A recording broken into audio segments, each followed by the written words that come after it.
Ladies and gentlemen, welcome to the Guns in Radio podcast. And now, give it up for your hosts, Chris, Caputo, and Dustin Bonez. Happy New Year, everybody! Woo! 2021. Let's hope this is a good year. So, yeah, it can't be much worse than the last one. Yeah, 2020 was shit, but we're starting off the year right here on Guns and Radio, a special New Year's Day episode for you guys. We're going to be celebrating the 20th anniversary of a very special and iconic show in Guns and Radio, Guns and Roses history. Jeez, fuck, I'm already screwing up. Both. You got it right. Yes. Because this is going to be an iconic show in Guns and Radio for more than one reason. Because not only are we reviewing one of the most legendary shows of all time, but we've got a special guest with us joining us once again for the third time in a very short period of time. Please welcome Rick Dunsford. Hola. Sí. Ah. He's working on his Portuguese and Spanish. Are you trying to fuck with Team Brazil and speak their language? Yeah, they don't speak I've Spanish. I've been doing that enough on Facebook. Well, guys, Rick is going to join us. We're going to talk about this show, and I'm sure Rick's got some great stories to tell about this show and how it came to be with us. I know it's been told other places, but it's nice to get the man himself here to tell his side of the story and all these years later and everything while we watch the show. So you guys want to get started? You guys want to hit play and let's watch it? Yeah, I'm game. Yeah. So guys, if you choose to watch along with us now, this one is going to be a little harder to find. You're going to need to actually be a GNR fan pretty much to be able to find this, but it's out there. If you do your homework and you go to look for it, you will find it. That's all I'm going to say. Or you may just get lucky and find it on YouTube for 5 minutes until it gets taken down. So yeah, download it real quick like we did. Yeah. God, I remember when this leaked. Literally, I was like, "Oh shit, get it!" I mean, there's like one version that was missing, like the encore. Like, fuck, that's the wrong one. Well, we're gonna watch. The version we're watching is 1 hour, 55 minutes, and 55 seconds. And we're gonna get started with that. Who wants to count us down? Should I count us down? You guys want to count us down? How are we gonna do it? You want me to do it? Go ahead, Dustin. Count us down, brother. And 3, 2, 1, play. So it's obviously a Japanese VHS tape from the blue screen that's going on in the front. Yeah, there it is. You got the canned shots of the Vegas Strip here. You think this was yeah, this is stock footage. Oh, this is totally stock footage. Guns and Roses. Hey, Rick, we went there once. Not the House of Blues, though. I know, man. It would have been awesome to be at this show. And we I love did how they see- just thrown like. Rick and I did see GNR at the House of Blues in Chicago. Yeah. That was in 2012. And that was available as a pro shot as well. Ooh. Yeah. That's out Let's there. hear this intro. Yeah.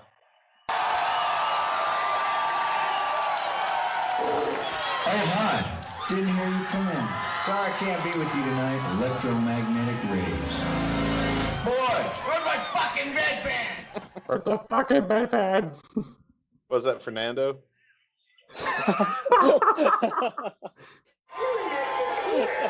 Just for the taste of it, Diet Coke.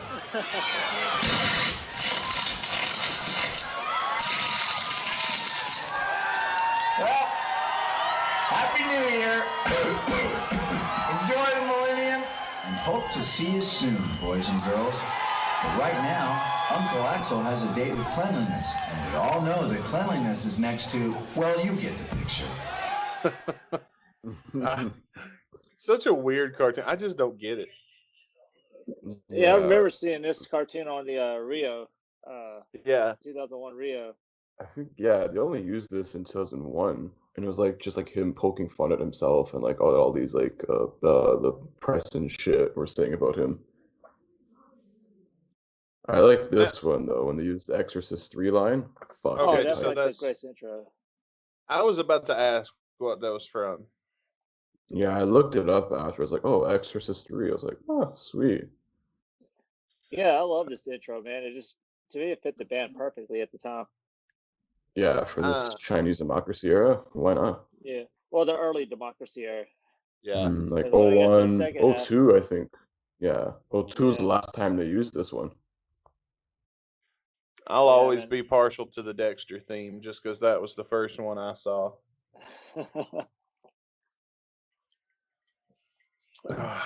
You know, they're bringing Dexter back. Have you heard that? Yes. I heard that. They tend to be doing that with a lot of shows now. I mean, where the hell are you going to go with Dexter, though? Like, Well, he's a lumberjack now, so he's. They'll just rewrite the whole fucking ending. Who knows? Turns out that was a fever dream. Yes. You know what I said about the Dexter finale? If they would have ended it like 2 minutes early when he drives off into the hurricane and then you don't know what happened to him, that would have been a perfect ending. Like a Sopranos. Yeah. Only better. I mean, Dexter was the shit. That was a good show. Do you know where you are? There he is. Where are we? You in the jungle, baby. Oh, is that where I am? Well, oh shit.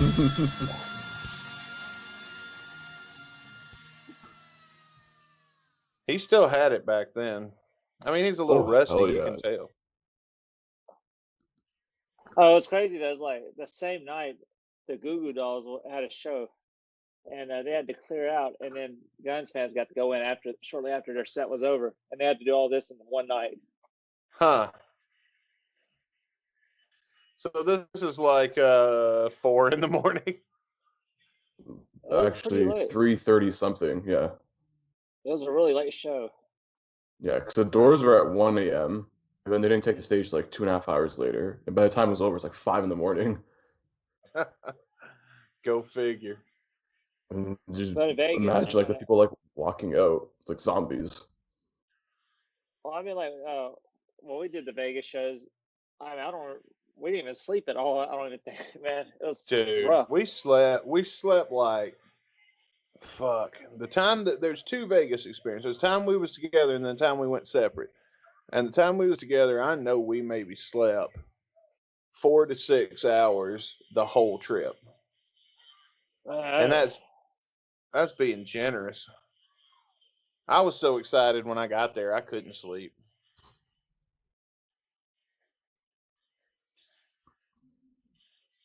Because remember when we got there, we played slots for a little bit.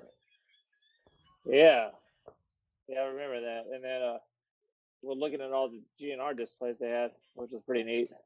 Yeah, I was walking around like little kids in Disney World. And Axl's car. Oh, yeah, I forgot about that. And then what's bad is the next day, we were there for the last 2 days of the residency. And the next day we woke up. We did take a little bit of a nap before we went and got on the plane. And because we were going to go to that after party that never happened. Remember when that guy kept sending his kid to the door? What? You know that fat dude that kept showing up with that little fucking kid? Oh, my God, yeah. I got tired of that kid. Yeah, I got tired of him. And so then we was going to an after party, and then the after party never happened. And well, I don't know if it happened or not. We couldn't stick around. We couldn't stick around and keep waiting because we had a plane to catch. And we left there, and We always had the flights back. We're always like pushing it after the show is over. It's like, yeah, and then this fucker here would go to work the next day. Like, we would fly in, he'd sleep on the plane, and then when the plane would land, he'd leave Memphis and go to work. Not my ass. I wouldn't go anywhere. Fuck that. I try to get the most out of every minute, man. I don't see how you do it, man. I don't see where you get the energy from. I wish I had half this guy's energy. But man, when I crash hard though. Oh yeah. I sleep for days. I remember the first time I spent the night at Rick's house.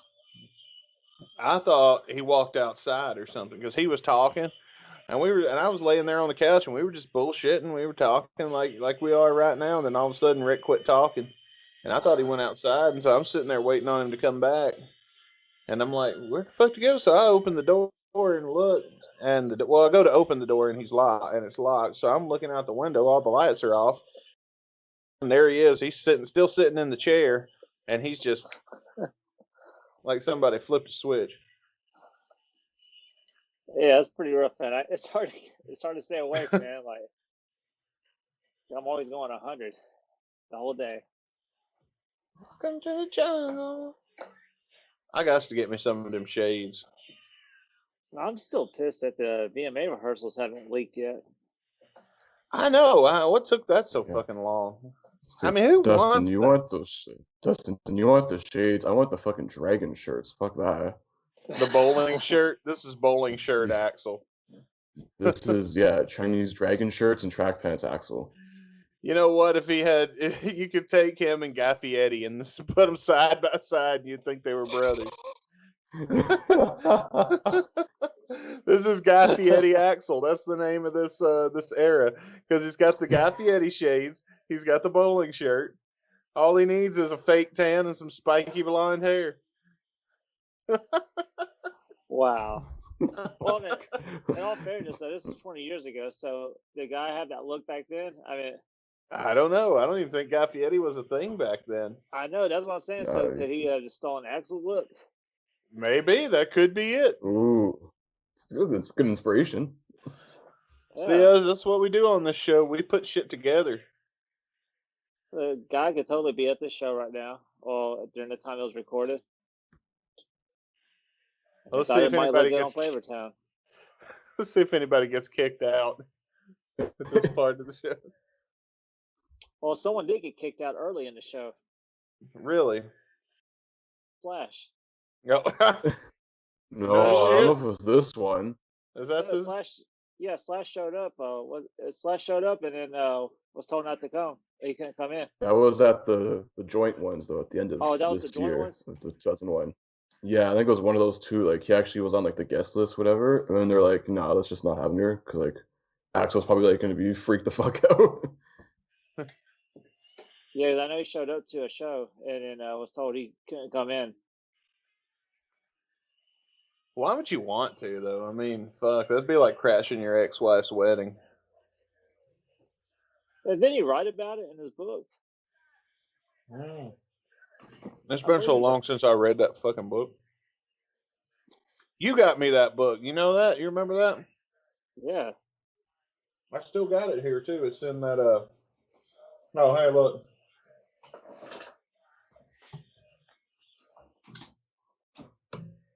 Oh, dude.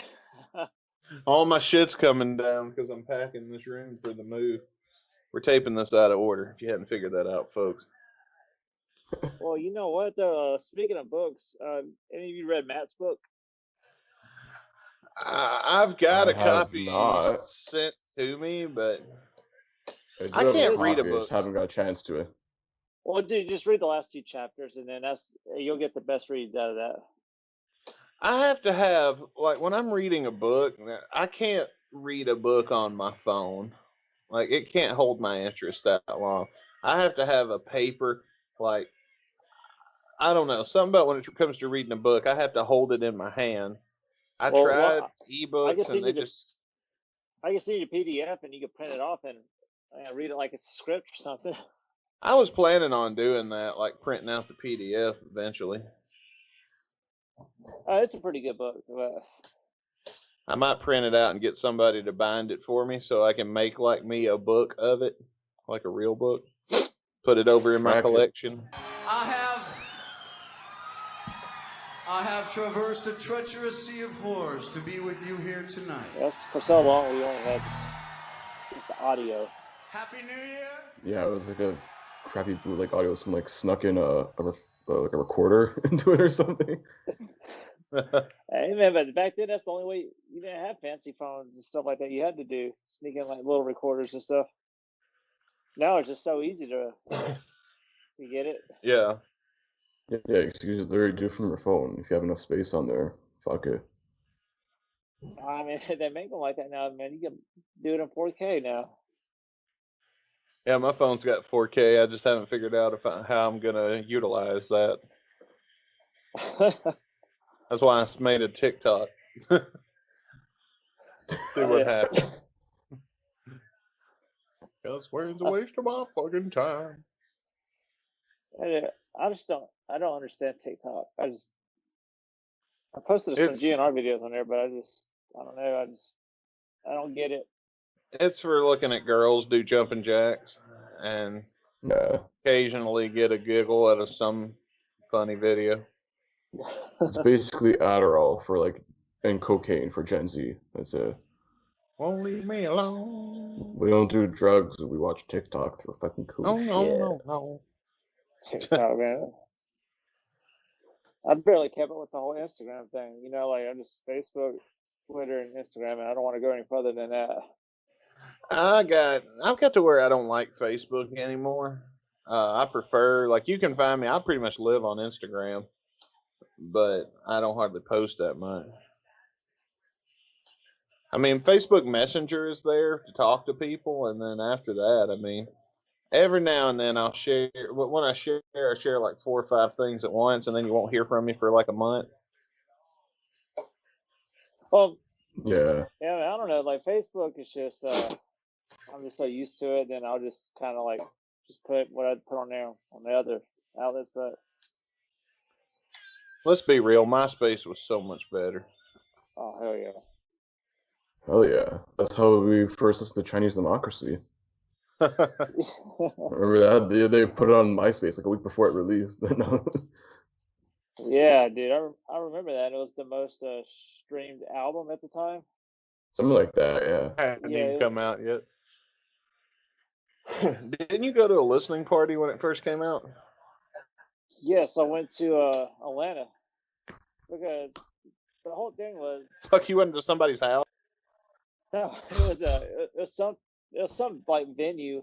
Best Buy hosted it, but the reason why I did that is because in 2001, I was too young to go to Vegas to see guys because this was 21 and up shows. Yeah. 2002, I had tickets to see them in Charleston and in Biloxi. The shows got canceled a week before them because of the riot and then the tour being canceled. So then in 2006, I had tickets to see them in Nashville. Well, I mean, I swear to you, 1 week before the show, Nashville got canceled. Damn. I'm like, man, you're kidding me. So I missed out on seeing them all these years. And then so I knew once the album was released, they're not going to cancel these shows. So I waited and waited. At the end of 2009, they announced that they did some Japan shows. And then 2010, January, they did those Canada shows. And I went out there to see them, man. What do you do at a listening party? But yeah, the listening party. So that's the reason why I went. But you just go and you just listen to the album, and then that's it. Yeah, the guy from the lead singer from Seven Dust was there, which was kind of weird. Huh. Yeah, that's right. They were giving out, free posters and T-shirts at them, and I ended up leaving with a whole box of shirts and posters. There's your buddy Pittman. I've still got a couple of those shirts. He used to say, live and let live. This is Chris Pittman before the towel. Yeah, this is back when he was sexy. Yeah. This is when he was actually more of an integral part, I think, in the live show. Because throughout this, you're going to hear a lot of these older songs get more synths inside and more of these sounds into it, which is really cool. Before he just pre-recorded all of his shit and mimicked like he was playing. Before he just became main tambourine player on Paradise City. Wait a minute. Is Robin Fink dressed like a stormtrooper? Yeah, this is. Loki, he is. I mean, fast forward to 2012 when Bumblefoot had the stormtrooper helmet. Man, there we go. Star Wars is part of the GNR lore. Star Well, Wars and and actually, new guitars, man. and Bucket, in there in the solo spot, I believe it was too. He actually did Star Wars in it. Oh yeah, I Star Wars. remember. Yeah. So, I mean,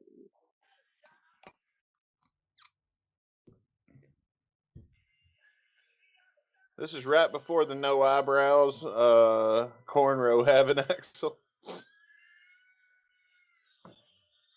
Told my yeah, a girlfriend lot of today I people was hated put that my hair. Axl. I don't see the point. I don't see why you hate a singer for what he looks like. Who gives a fuck what he looks like? It's all about how he sounds. Exactly. Tell the assholes on the forums that. Fuck. They're just bored because there's nothing going on for them to bitch about. If they were putting out new albums every year, they'd have that to bitch about on the forum. Oh, for sure. There's always It's something. not to quality bitch material.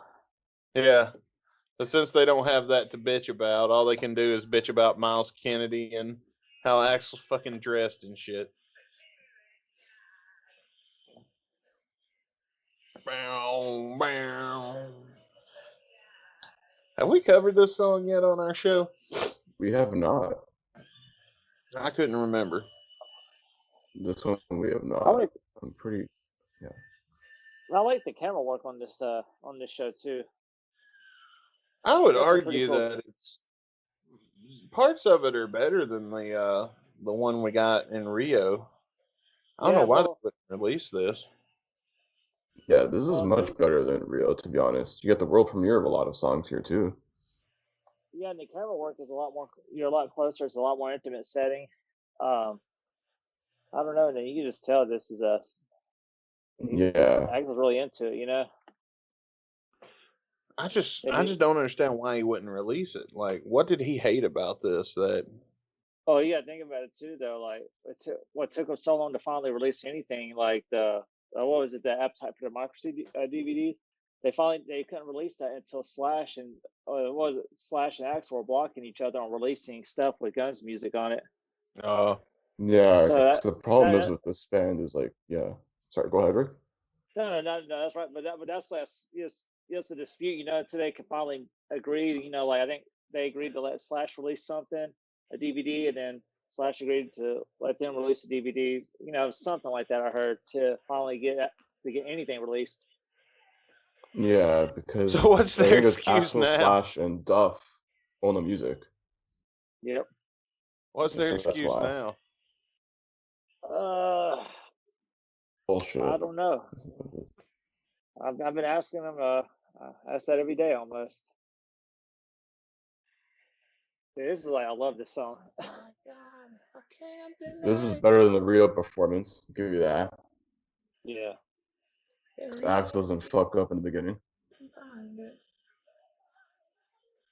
Yeah, I wish they would have brought this one back in like the 2011, 2012 era. It was like on alt set list for a long time. It wasn't like in 2018 it appeared there, but I think that was just some bullshit troll. I don't know. What, like If Hard whoever School? would drop it. Yeah, Hard School. Well, Let's just throw a bunch of random titles. well, actually, that oh my God was on their master list, I guess they call it. I got it signed by the band in Nashville, but it was, you know, oh my God was on there. And before the show in Nashville, the show that they play Civil War at, they also rehearsed. Oh my God, it's, you know, during that same time they were rehearsing Civil War. Nice. Nice. But Axl's just, he's never comfortable performing it because he struggles with it. And in the joint shows, he has something that happened, and then the song never was played again. Something like that. Speaking of set lists, I was like doing like research on this, just like looking about on the internet, and apparently there is like a photo of the set list of this show, and it had like Oklahoma on it or something. I don't know if that's like true or not. That's what I heard, like just rumors around the internet. What was Oklahoma? Did we ever figure that out? Did that come out in the leaks in last year? That was in there. It's just an instrumental though. Oh, And apparently, Civil War was also rehearsed with Buckhead and this band. But apparently, someone said there was a recording of them rehearsing Civil War like for the show, but like it sounded like shit or something. So I don't know if it's like just like bullshit rumors on the internet or it could be actually legit. I've actually, I know a lot of people that were at this show. So I mean, I'll ask around, see. But I mean, I don't know. It depends. When did the band arrive there, though? Because the Goo Goo Dolls had to have their time to set up and all that at this venue and perform.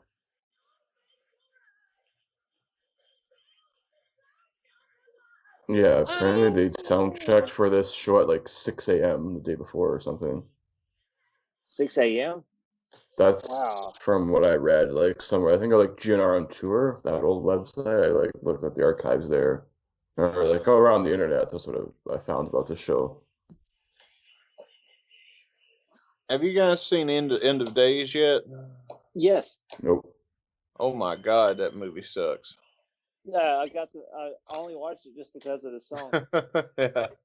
And then it don't come Just up like till waiting for the end credits.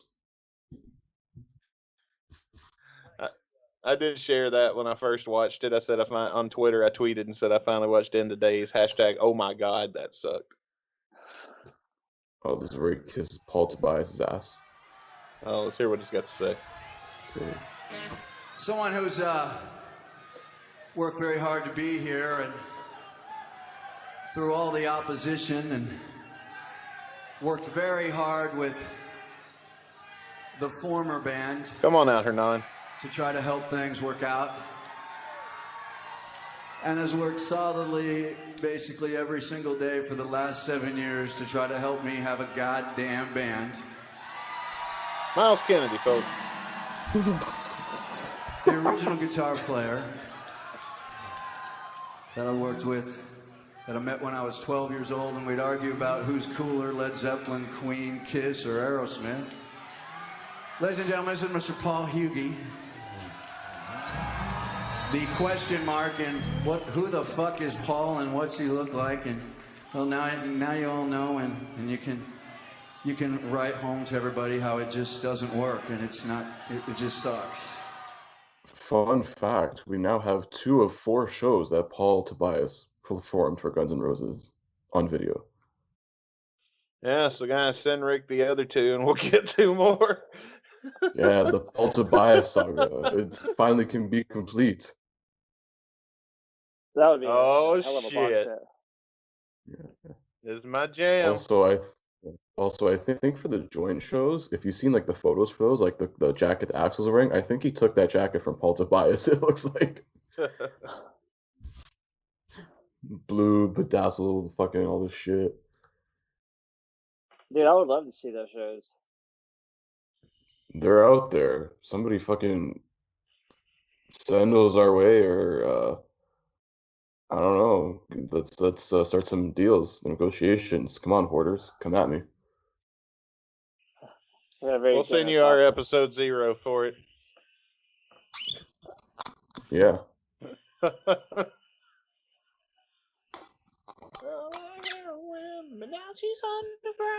Love his shit. Yeah. We was driving somewhere, me and Becky was, and we were listening to the radio, and she was DJing while I was driving, and she was playing some Guns N' Roses for me because she's a good lady like that. And then I was like, "Ooh, play my Michelle next," and she showed me the phone, and that was what she had queued up already. We were just getting through the Pandora ad. Wow. Maybe Thursday you can sleep. Look how young Tommy looks. You want to see my impression of Tommy Stinson? You want to see my impression of Tommy Stinson? Yeah. Do Let me get the camera. You get it?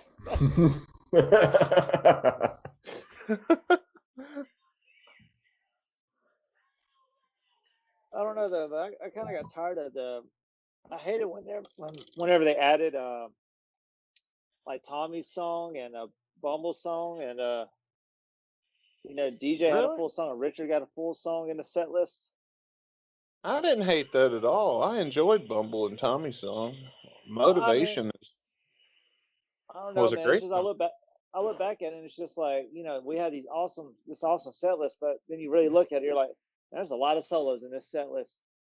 Yeah. There's too many for my liking. I think. Like, come on, man, I want some more. Let's replace these with some GNR songs because you had to count in what was it the covers in the set list Yeah. too. So you're getting like half the set list is guitar solos and covers, and then you get the other half's gonna be original GNR songs. So I say that was drop the fucking covers, man. Yeah, fuck the covers. Too many. Like, if they never released another new song, they've got a body of work that lends itself to an entire. You can get a 4-hour concert out of Guns N' Roses without any fucking covers. I mean, their body of work as it is now could be toured just fine. But come on now, you both know you kind of shit a little bit when you was watching GNR and fucking throw to Slither, and then Axl come out. When you look, you see right through. And come on, you know that made you feel happy a little bit. It was nice. I never got to see them perform that one. Really? Yeah, I think they did it. They brought that into the set list at the end of 17 or something. The last half of 17, wasn't it? It was 2018, I think they started doing No, that. it's 2018. Yeah, the last time I saw them was in Nashville, 17. So, they didn't have. They weren't doing that song at the time. Now it was on like the master list that they've had, where they rehearsed it or whatnot. But yeah, dude, now this is a song I wish they'd bring back. I know, dude. This is one of my favorite Appetite songs, honestly. It really is. But it's fun to sing. How can you hate Think About You?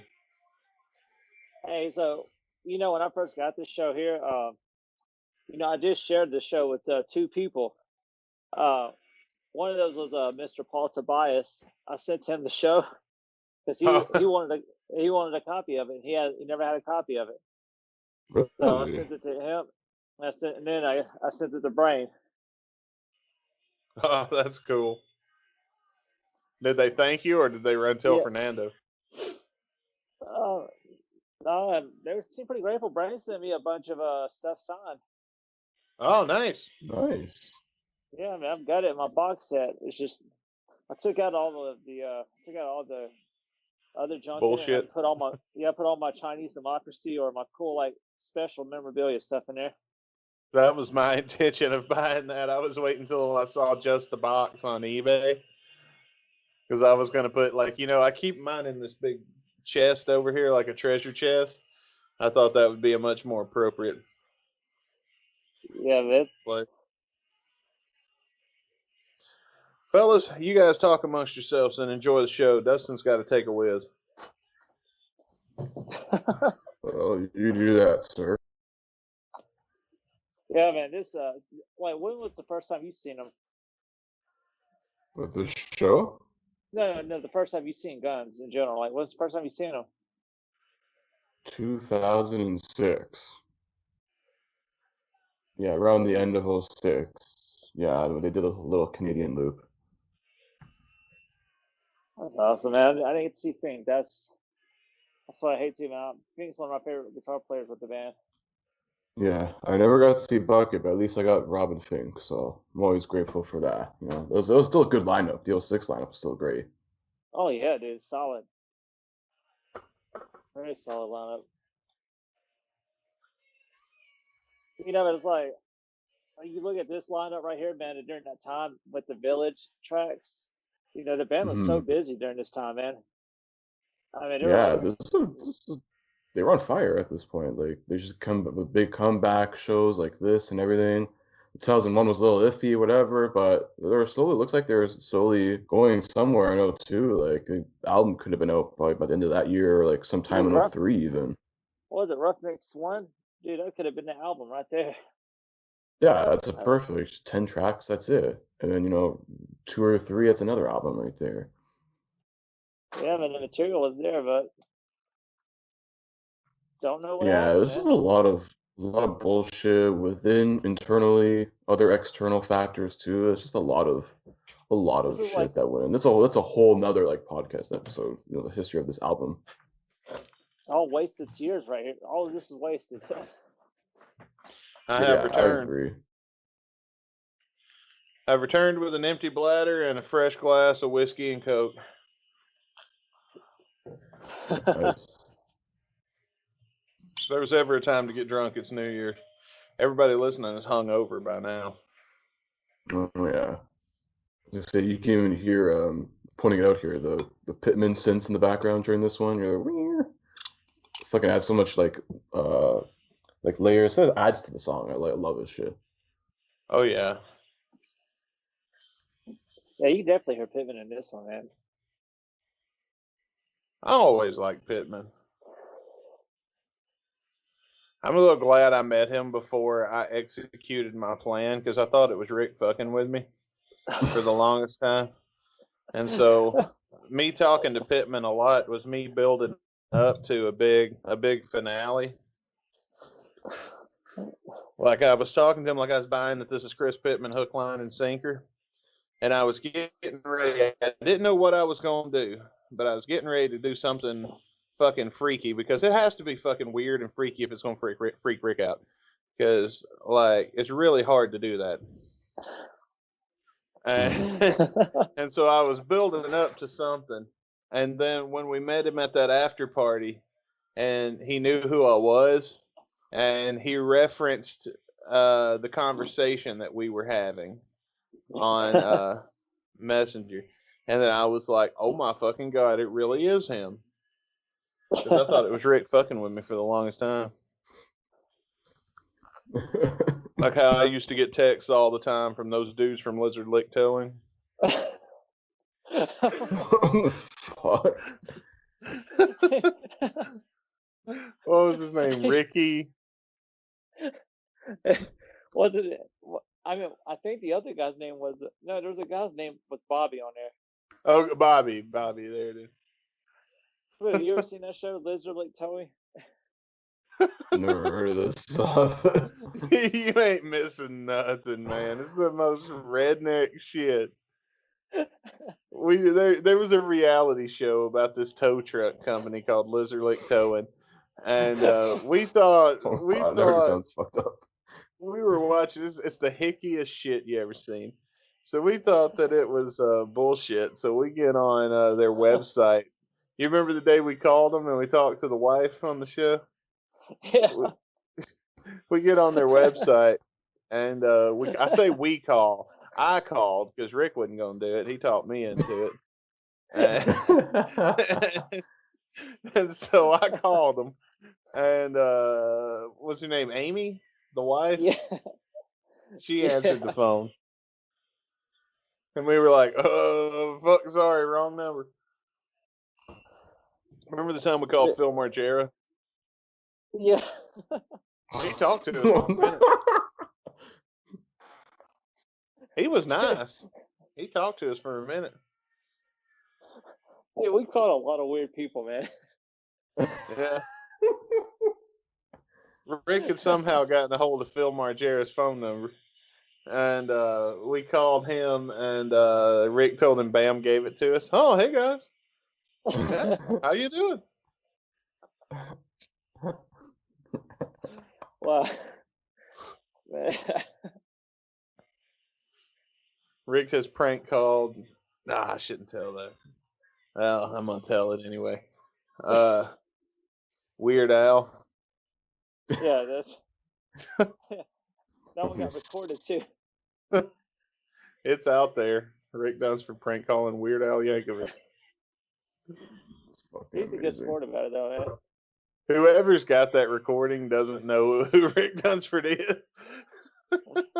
May not even realize it's Weird Al Yankovic. I don't know. My favorite prank phone call though has to be the Tom Zutac call, man. Oh my God. He was so nice to me though. I can't Like you hear, like we used to shit talk Tom on here all the time, and then like Rick gave me his number. Have I told this story on here? I think we have. Or have I just told it to you? Maybe. I was gonna say it again for our new listeners. Okay, so I called Tom, trying to get him on this show as a guest because we'd been shit talking him pretty heavy up to that point. And so I was like, "Fuck, let him come on and defend himself. I'll take, you know what I mean? Like, if he's got something, to retort and say to me, I'll take it on the chin for the sake of having him on the damn show. It made a good show. Even if he pwns me and makes me look like a total bitch, it makes great radio. Who gives a fuck? I mean, so, oh, here comes my least favorite GNR song. Mine too. So I called Tom. And as soon as because again, this was me kind of thinking this is Rick fucking with me. So, but when he answered the phone, I could tell by his voice that was Tom Zutai. And I was floored for a second. And then I had to get back into profesh mode. And so I say, he's like, hello. And I'm like, hi, is this Tom? And he goes, How yes, do you say hello? Hello. And I said, is this Tom? And he goes, yes, it is. And I said, Tom Zutot? He goes, yep, that's me. And when he said that and I could hear his voice, I was like, fuck. Like, I had to take a second. Like, I missed a beat in the conversation where I was like, fuck, it really is him. So then like after that beat, I was like, oh, hey, my name is Dustin Burcham, and I'm hosting a podcast called Guns and Radio, and I was wondering if you would be interested. And he declined being on the show, and then he talked to me for about 15 minutes.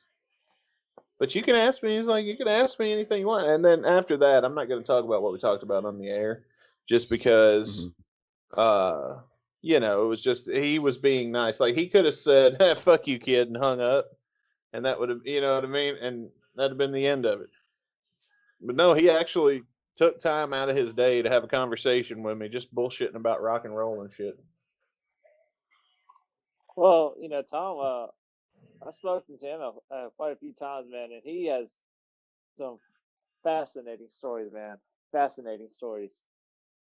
I mean, just like jaw-dropping stories, especially in regards to this era of the band,